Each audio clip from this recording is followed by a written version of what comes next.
Welcome to Madlik. My name is Geoffrey Stern, and at Madlik we light a spark or shed some light on a Jewish text or tradition. We also host Madlik Disruptive Torah on Clubhouse every Friday at 4 p.m. Eastern.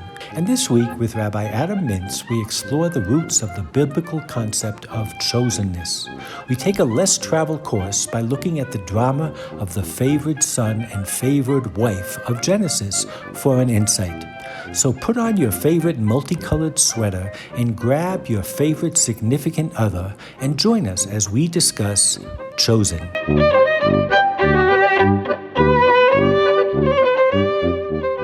This is Madlik, and we do disruptive Torah, which means that we look at one specific verse or thought in the weekly portion, and maybe look at it with new eyes, new lenses, and maybe taking it in a direction that's not totally traditional or that is not the one that we all grew up with. But today I'm hoping to be very interactive because the subject matter today cuts to the core of the Jewish project.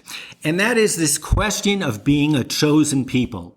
And my guess is that whether personally or as a part of the Jewish people, all of us have, in one way or the other, had to address what it means to be chosen, and therefore should have an opinion on what chosenness is, and that opinion can go all the way from it's a wonderful thing to it's probably the worst idea that we ever had. And I think Tevya summed it up very well, as he many times does. And he turned to the God and he said, "Dear God, couldn't you choose someone else for a change?" Because he understood the dark side of being chosen. But in any case, we begin on Deuteronomy chapter 26, 18 through 19.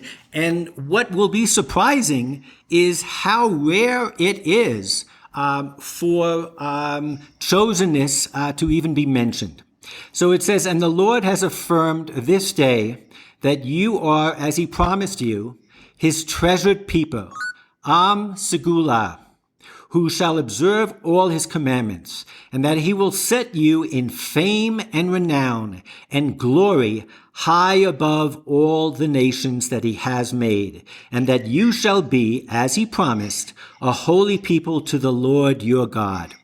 So in this one verse, we have this rare mention of Segula, and I'll explain how rare it is. It only occurs in 4 other verses in the 5 books of Moses. We have a linkage to observing the commandment, so there's an obligatory aspect of being chosen. And then to us moderns, I think we have the most challenging part of being chosen, and that is that he will set you in fame and renown and glory high above all the nations. And that is the triumphalism, the exclusionism of what it means to be chosen. And then it finishes and says that you will be a holy people. So I'm going to start with you, Rabbi. So thank you, Geoffrey. It's a great topic. And I wonder about the relationship between being chosen and being holy. The Torah tells us in the book of Vayikra that we should be holy, kedoshim tihiyu. And the question is, does God choose us because we're holy? Or does God choose us in spite of the fact that we're not always holy? Now, first of all, I think we need to break this down and to say, what does it mean to be holy? Rashi says, on the verse that says we should be holy, holy means to be separate. Holy means to recognize that we're not like everybody else. We don't do like everybody else all the time. We do sometimes we have to be different. We need to be holy. We need to be separate. But what's interesting, and this is an idea that's emphasized on Rosh Hashanah and Yom Kippur, that is the idea of the promise that God made to Abraham, Isaac, and Jacob. That promise is that even though you're not always holy, even though you're not always going to do the right thing, I have chosen you to be my people.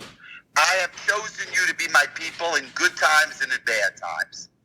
And in return for that, you choose me to be your God. So I think I'd like to talk about that today, and that's the idea.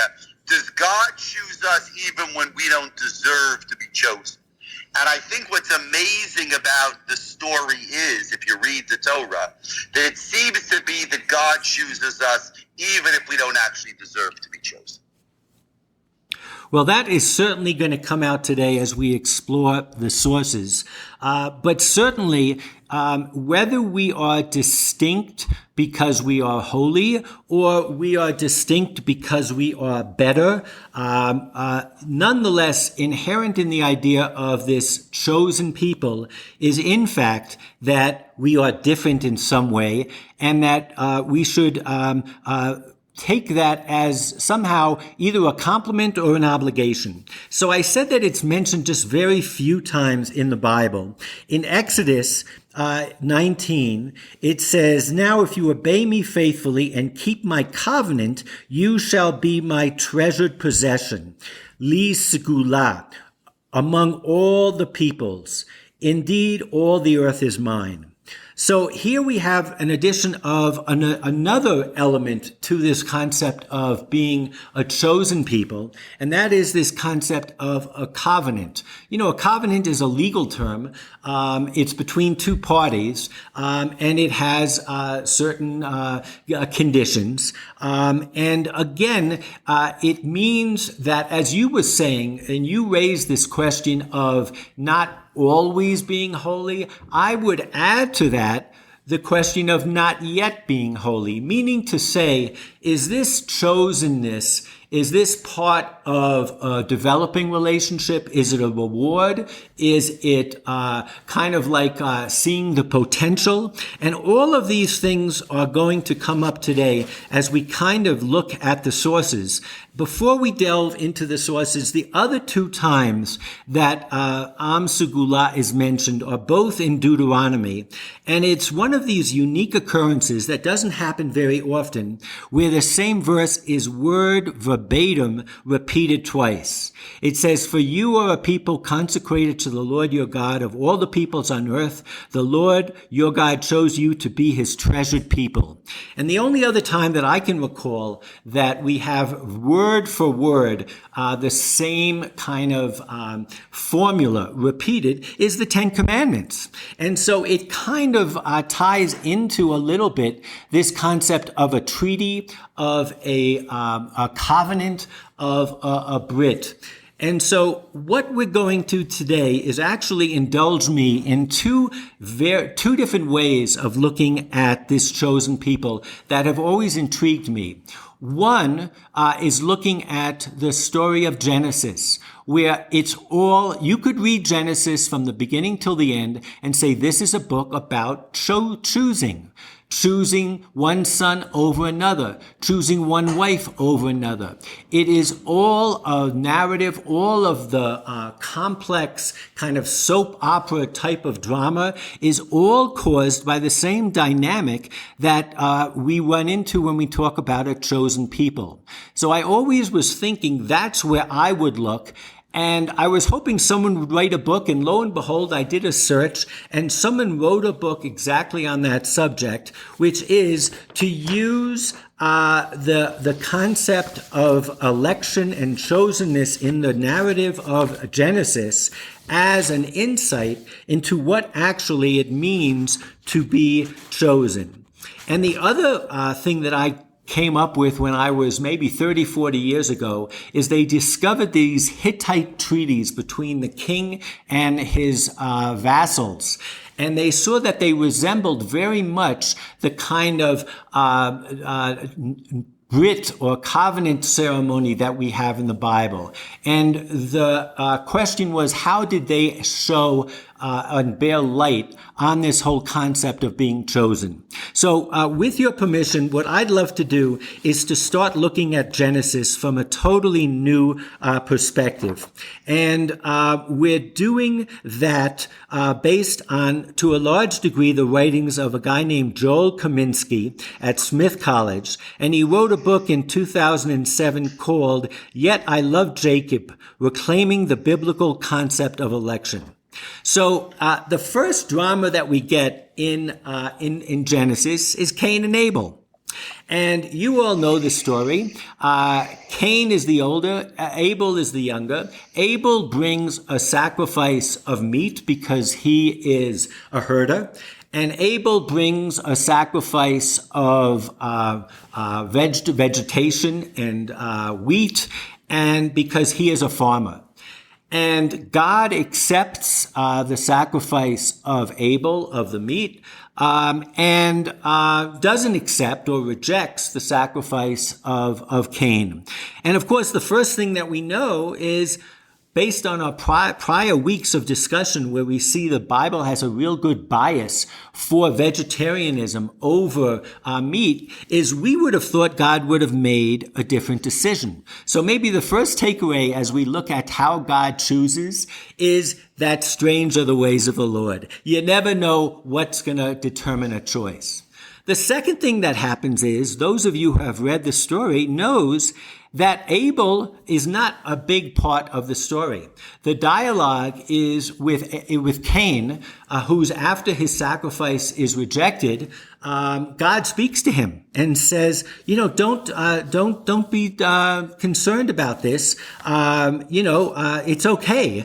He realizes that Cain's face has dropped, and the focus on the first election in the Bible is not on the chosen, it's on the unchosen. And that is fascinating. And then, of course, we know that Cain kills Abel, does a terrible sin, genocide, if you will, because there were only two people on the earth in those days, besides Adam and Eve and maybe Seth. And he does not get, therefore, the blessing of divine will and having God look down upon him favorably. But the dialogue continues. He's a wanderer. He says to God, they're going to kill me. So again, it is rather strange or illuminating that the first instant of God's choosing someone, the narrative focuses more on the one that was not chosen than the one that was chosen. Have you ever thought about that? I had never thought about that, Rabbi. So I want to tell you, Geoffrey, that is an amazing idea. I have never thought about that. I mean, of course, it's right there. It's obvious. But what does that mean? That God focuses on the unchosen. God focuses on giving the unchosen a chance.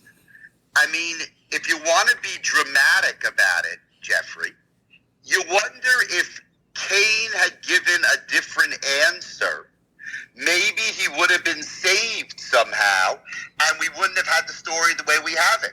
Maybe God was giving him a chance. Now, in the end, he didn't observe it, and he killed Abel, and that was the end of it.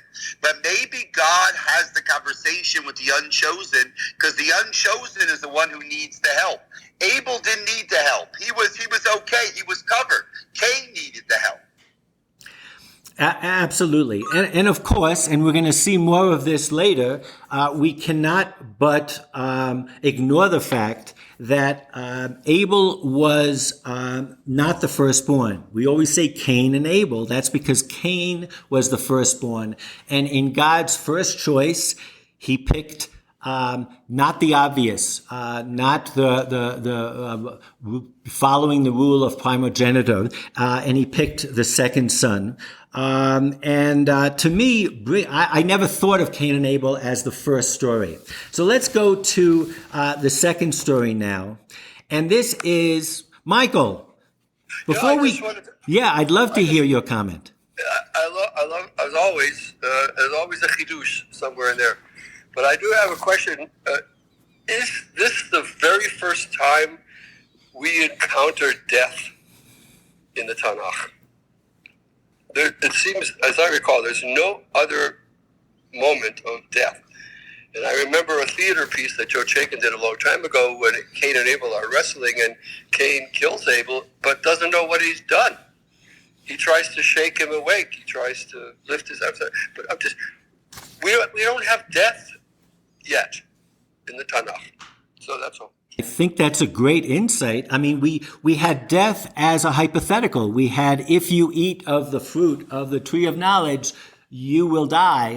And we have the curse of death, but this is probably the first instance of actual death. Would you agree, Rabbi? There's no question that that's right. I mean, the question is what you make of that. I mean, that, of course, is right. Now, what's the therefore, Michael? The therefore? I'm asking. I mean, this is the first instance of death. I mean, we learn a lot from the first instance of death. Let me say it another way. It's fascinating that the Torah doesn't wait very long to give us a death story. In chapter 3, right, it's already at the beginning. Just, you have the story of expulsion from the Garden of Eden. So it's really there's not going to be death in the Garden of Eden because the Garden of Eden is perfection. So actually, if you want to take it this way, Geoffrey, the very first story in the Torah is the story of death, is the story of killing. Right? The Jews leave the Garden of Eden and they're killed, and there's death.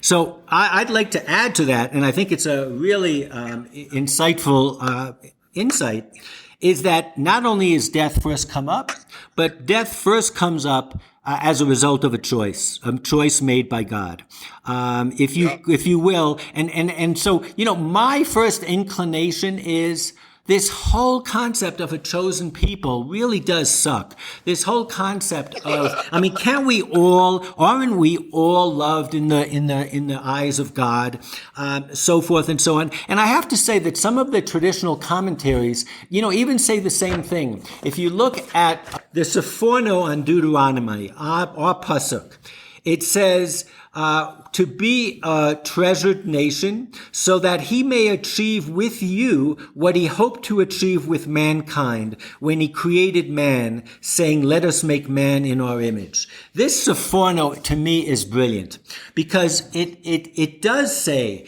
that the ultimate goal had actually been not to make a choice, that everybody's beautiful in his own way or her own way. But nonetheless, the second you start making choices, you start getting jealousy.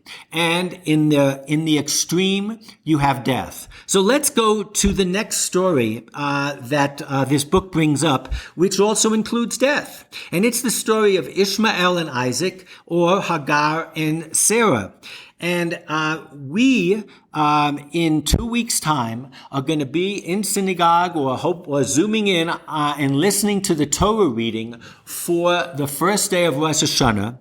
And it's hard to believe, but the first Torah reading that we read on the 10 holiest days of our calendar is about, again, the rejected son. It's about Sarah kicking out Hagar and her son Ishmael because she's threatened by them, because she feels that her son is the chosen one.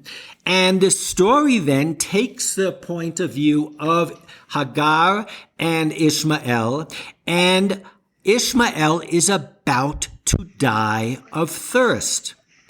And then God goes ahead and saves him and blesses him. So it is, again, to me, it's so illustrative that in the second big story of chosenness, we have, again, the concepts of life or death. And I should have mentioned that we have a new theme here. And the new theme here is, you could say it's a difficult consummation, it's a difficult birth, or you could say it's a miraculous birth. So Sarah and Abraham, who are the chosen, are having difficulty bringing a child in. They have their firstborn son, Ishmael, through a maid named Hagar. And then they believe that it is Isaac who's the fully chosen one. So you have this concept, and I once heard that there was an adoption agency for Jewish children, and it was called Chosen Children. And whether it's true or not, it's an amazing name, because I think part of this theme is that if you are born miraculously, or if you survive a death-defying moment, whether it's being thirsty as Ishmael survived, or Isaac almost being slaughtered in the binding of Isaac, the Akedah, in a sense, you belong to God.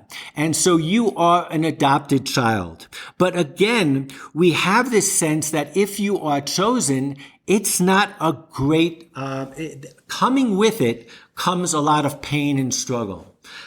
So I just love the way this book, and I encourage any of you who are interested in this, tracing these concepts to get it. But again, these themes come up over and over again. In all the future themes, we're going to have this question of a difficult or miraculous birth. We're going to have this sense of the one who is not chosen is nonetheless blessed in his or her own way. We have the sense that being chosen isn't a walk in the park. It's difficult for all concerned. I mean, let me take your last point first, and that is the fact that chosenness is difficult. Chosenness is opportunity, but chosenness is also obligation. And I think that's really the point you're making, and that's a huge point. And that's really back, you started the half hour with a discussion of Tevya, and that, couldn't you choose somebody else? He understood that being chosen is obligation. I'll just tell you something. When you convert somebody to Judaism, the way the conversion process works is that the conversion candidate studies all the law, or many of the laws. Then you take the conversion candidate to the mikveh, and you kind of give them a kind of formal test. And then they get ready to go into the mikveh. And the very last thing that you say to the conversion candidate, before they go into the mikveh, before they become Jewish, what you say is, you should know that you're now joining a chosen people, and being chosen has a lot of responsibilities, and not everybody in the world understands and appreciates the fact that we're chosen. That's really, it's always struck me that that's what we tell the convert at the last minute. And of course, the convert is literally choosing to be a part of our people. In spite of the fact that chosenness is a challenge. I think that one of the ideas that I was thinking of is chosenness a choice? And certainly in the sense of a convert, they are choosing to be part of our chosen community. You can't help but realize when we talk about Ishmael that we on the first day of Rosh Hashanah are going to be hearing his story and not the story of Isaac. But there are billions of followers of Islam who actually believe that Ishmael was the son who was taken by Abraham to the binding, and they substitute Ishmael for Isaac. So it seems to me that one of the questions that is raised in my hand is this our narrative of being chosen, and are others permitted and almost encouraged to have their own narratives of being chosen? But certainly whether you answer that question in the affirmative or not, even in our own tradition, we've had two instances so far where that the one who was not chosen almost becomes the center point of the story, at least that part of the story that we've looked at, which to me is just absolutely fascinating. So let's move on to the next story, and that is Jacob and Esau. And here, unlike the previous story where you had two mothers, you had Hagar and Sarah. And I should say that this concept of chosenness is known to disrupt people, so that maybe Ishmael and Isaac did not have the best relationship, but we can't but realize that it spilled over to their mothers who didn't have a good relationship. This chosenness tears families apart. Now we get to Jacob and Esau, and we have a single mother with twins in her womb. And in Genesis 25 it says, "And the Lord answered her, 2 nations are in your womb, 2 separate peoples shall issue from your body. One shall be mightier than the other, and the older shall serve the younger." So if we thought that there was a trend, and from 2 episodes, you can't have a trend yet. But if we started to sense that Cain and Abel, it was Abel who was picked. He was the underdog. He was the secondborn. In the story of Isaac and Ishmael, Isaac was the secondborn. Now we have the Bible actually say it, that it is going to be Jacob who is the secondborn who will rule over the younger. And this choice by God is very disruptive. And it is disruptive in the sense that it goes against the traditions, the concepts, the assumptions of the ancient Near East, and even our own Bible, where in Deuteronomy 21, it says, if you have 2 sons from 2 wives and one is loved and one is not, he must accept the firstborn, the son of the unloved one, and allot to him a double portion of all he possesses. So the choices that God and his agents are making in Genesis are flaunting the assumptions and the norms of the ancient Near East. And in that sense, we have a new element to chosenness, and that is a sense of radicalism. I love that. I love that idea. Radicalism. Chosenness is radicalism because of the way that it developed. Let's just again take a step back. Chosenness doesn't have to be radical because it could be that the older one is chosen. But the way the Torah presents it, the older one is never chosen. You're chosen on merit, not on birth order. And that is radical in the Torah. And you're absolutely right, Geoffrey. The Torah wants that to be radical. The Torah wants you to sit up straight and say, wow, the Torah is breaking the rules. And it might be what you quoted from last week's parshat, that if you have 2 wives and you have to still respect the son of the older, the older son, that's a technicality. That's in laws of inheritance. But what they talk about in the book of Genesis is not the laws of inheritance. That's really the law. That's really the concept of who's going to continue the Jewish people. And that was not based on birth order. That was based on merit. And the Torah is very radical that the younger one seems to always merit. By the way, it doesn't end in Genesis. Moses is the one who merits to be the leader, even though clearly Aaron is the older one. But Aaron doesn't get it. Aaron gets a consolation prize. He's the high priest, but he's not the leader of the Jewish people. So I would like to, and we're so engrossed in this conversation, the minutes are running by.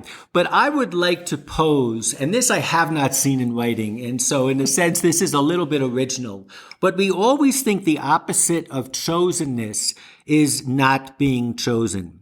And I would like to suggest that the opposite of being chosen is being entitled. And I think the adopted child is the best example that one could pick. The idea that the firstborn, and that is whether it's the firstborn in a family or it's an established hierarchy of class or nobility, that they are entitled to have certain things.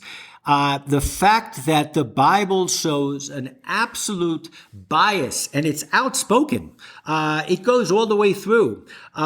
Joseph's story is, again, Joseph is the son of Rachel. Rachel is the daughter of Leah. She's the second-born daughter. This doesn't only refer to men. When Jacob picks her and Laban switches the veil, Laban winks at Jacob the next morning and says, "We don't do things that way here. We honor the firstborn." Jacob was rejecting the firstborn when he picked Rachel. The father, Jacob, who loved Joseph, was loving the youngest over Judah. So this is a rejection of the entitlement and an embrace of, and I won't say someone who deserves it. And that's where we get to the crux of the message. And we're running out of time. So I'd love to talk about the Joseph story a little bit.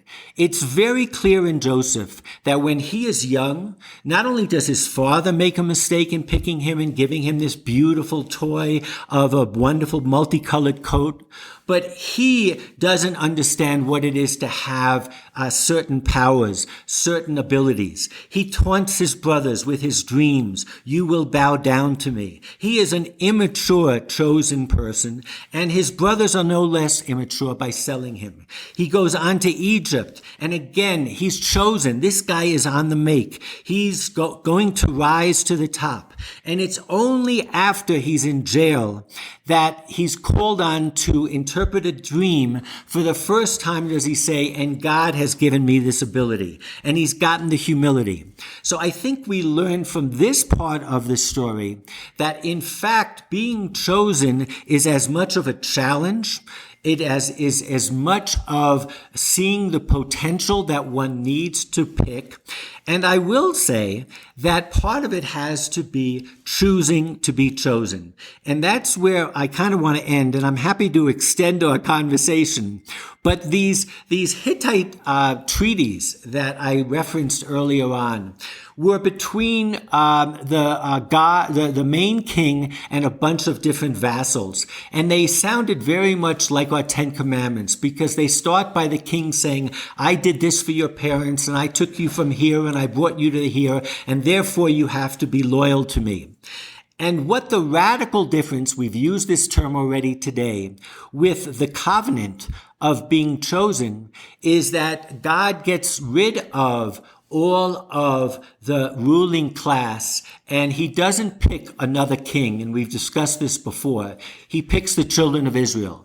And he says to each person, I have this relationship with you. And that, I think, is what was radical about the chosenness and the covenant that we see. And in fact, this whole concept of being chosen. Is it a difficult concept? Yes. Is it one that comes chock full of suffering? Absolutely.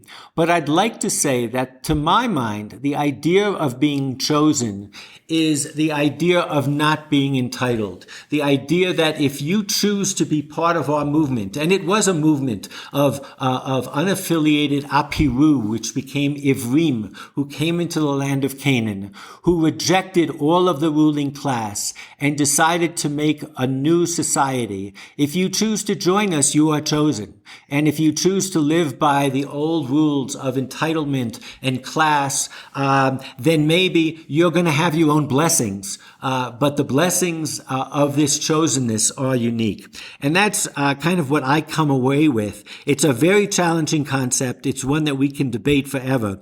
But it's also one that is chock full of ideas that relate to all of us who have families, who have sibling rivalries, who it's very grounded in real life. Thank you, Geoffrey. I think that's great. I'll just add one little point, and that is, even when you choose to be chosen, the road is bumpy. And Joseph is the best example of that. Nothing is simple, right? The decision to be chosen is difficult, and then the road of chosenness is difficult. This was a great topic. It's a great topic before Rosh Hashanah. We look forward to seeing everybody. We still get in one more Shabbat before Rosh Hashanah. So next week, Nitzavim. Have a great Shabbat. Have a great week, everybody. Enjoy the last week of summer, and we look forward to see you next Friday. Same Shabbat to shalom, Shabbat shalom. Bye-bye. And anyone who wants to stay on and continue the discussion is welcome to do so. But this was very special. I hope you all enjoyed. That each in your own way will choose to be chosen and to choose and empower others as well as we go into Shabbat.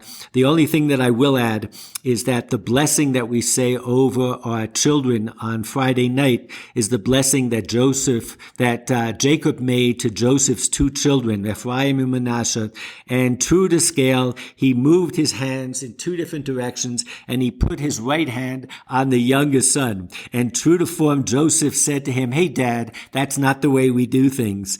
And the real reason I believe that we make the blessing on Manasseh and Ephraim on Friday night is, number one, I'm a grandfather. It's a blessing on grandparents to their grandchildren. And when you bless your grandchildren, you know that the continuity of some of the ideas that you hold near have a future.